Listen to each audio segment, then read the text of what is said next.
একটি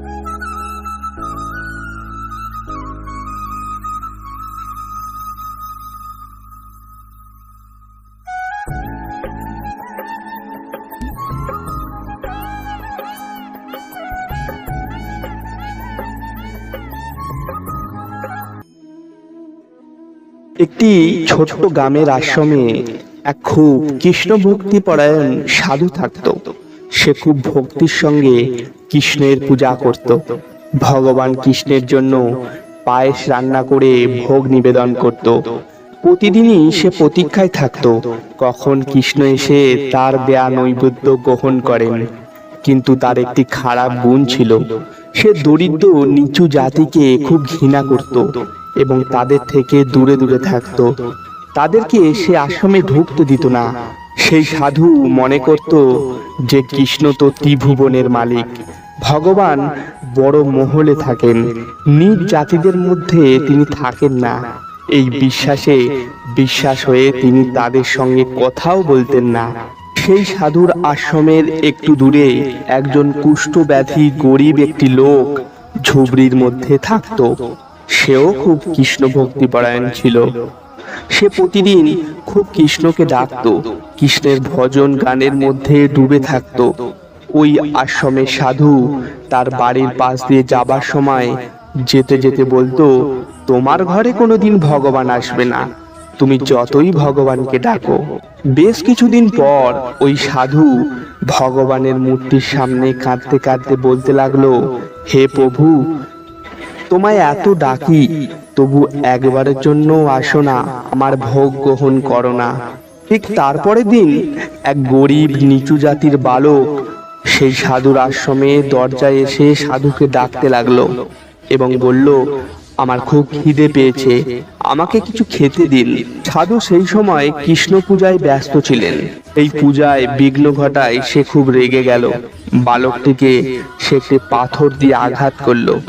বালকটির মাথায় ক্ষত তৈরি হলো এবং রক্ত নির্গত হতে লাগলো। তা দেখেও সেই সাধু তাকে আশ্রম থেকে বার করে দিল। বালকটি কাঁদতে কাঁদতে চলে গেল ওই কুষ্ঠব্যাধি লোকটির ঘরে। কিন্তু সেই কুষ্ঠব্যাধি দরিদ্র লোকটি বালকটির মাথায় রক্ত মুছে দিয়ে মোলাম লাগিয়ে তাকে খেতে দিল। বালকটি খাওয়া শেষ করে চলে গেল। তার পরের দিন বালকটি আবার সাধুর আশ্রমে সাধুর কাছে এলো। সাধু তাকে আবার মেরে তাড়িয়ে দিল। বালকটি কাঁদতে কাঁদতে সেই কুষ্ঠব্যাধি লোকটির ঘরে সেবা নিতে পেট ভরে খেয়ে আনন্দের সঙ্গে চলে গেল। বালকটি প্রতিদিন আসে, সাধু মেরে তাড়িয়ে দেয়, আর বালকটি ওই কুষ্ঠব্যাধি লোকটির ঘরে সেবা নিয়ে চলে যায়। এইভাবে চলতে থাকে। কিছুদিন পর সাধু স্নান করতে নদীতে গেল। সেখানে কুষ্ঠব্যাধি লোকটিকে দেখে আশ্চর্য হয়ে গেল। সে দেখল তার সব কুষ্ঠ সেরে গেছে, সে একজন সুদর্শন পুরুষ হয়েছে। তাকে সেই সাধু বলল, কি করে তোমার রোগ নিরাময় হলো? উত্তরে সে বলল, সব শ্রীকৃষ্ণের কৃপায় হয়েছে। কিন্তু সাধুর বিশ্বাস হলো না। সে তার প্রকৃত কারণ জানার জন্য আগ্রহী হয়ে উঠল। প্রতিদিন বালকটি আসে, তাকে মেরে তাড়িয়ে দিলে সে কুষ্ঠব্যাধি লোকটির ঘরে চলে যায়। হঠাৎ করে তার মনে হলো সে দেখবে সেখানে সে কি করে। যথারীতি বালকটি এলে তাকে তাড়িয়ে দেয়। কিন্তু বালকটি চলে গেলে সেই সাধুও তার পেছনে সেই কুঠিরে গিয়ে উপস্থিত হয়। সেখানে উঁকি মেরে দেখে সে বিস্মিত হয়ে যায়। সাধু দেখে ত্রিভুবনের মালিক ভগবান শ্রীকৃষ্ণ সেখানে রয়েছেন এবং কুষ্ঠব্যাধি লোকটি তার ক্ষতে মলম লাগিয়ে দিচ্ছে এবং ভগবান ওই হতদরিদ্র লোকটি ভিক্ষা করে নিয়ে আসা বাসি রুটি খাচ্ছেন মনের সুখে। সাধু আর থাকতে না পেরে দৌড়ে শ্রীকৃষ্ণের পায়ে গিয়ে পড়েন আর কাঁদতে কাঁদতে বলতে থাকেন, হে প্রভু, আমি প্রতিদিন পায়েস রান্না করে তোমায় ভোগ নিবেদন করি, তোমাকে কত ডাকি, কিন্তু তুমি আমাকে দর্শন না দিয়ে এই নিচু দরিদ্র কুষ্ঠব্যাধি লোকটির ঘরে সেবা নিলে, তাকে দর্শন দিলে। আমার কি অপরাধ ছিল? তখন কৃষ্ণ ভগবান বললেন, আমি তো প্রতিদিন তোমার কাছে যেতাম ক্ষুধায় পীড়িত হয়ে, কিন্তু তুমি আমায় মেরে তাড়িয়ে দিতে। আর এই লোকটি আমাকে ভক্তির সঙ্গে আমার সেবা দিত এবং খেতে দিত। এখন তুমিই বলো আমার কি দোষ? সাধু তখন কৃষ্ণের পায়ে পড়ে কাঁদতে কাঁদতে বলতে লাগলেন, আমি তো আপনাকে দরিদ্র নিচু জাতির বালক ভেবে তাড়িয়ে দিতাম। আমি জানতাম যে আমার ভগবান কৃষ্ণ ত্রিভুবনের মালিক, তিনি কি করে দরিদ্র নিচু জাতির মানুষ হবেন?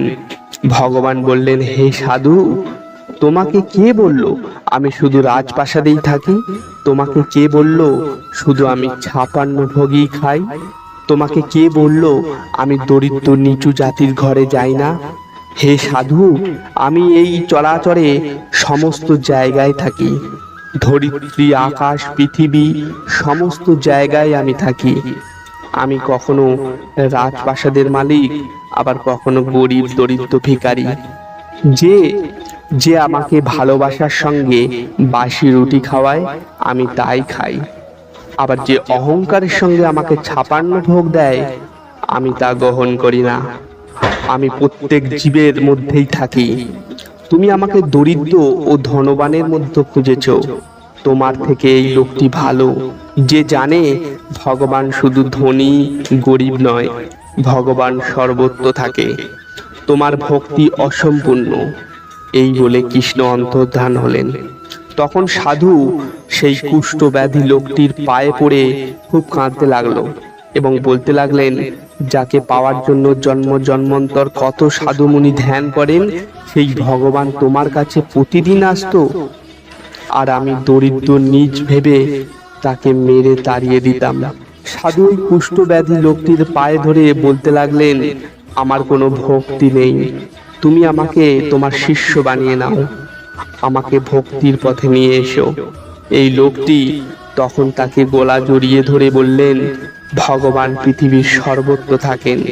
যে ভিক্ষা নিতে তোমার দ্বারে আসে সেটাও ভগবানের ইচ্ছা, কারণ সে শুধু ভিক্ষা নিতে আসে না, তোমাকে আশীর্বাদ করতেও আসে। মহর্ষি পুরুষদের কথাও তাই। হরি বল, হরি বল। জয় রাধা কৃষ্ণের জয়। হরে কৃষ্ণ।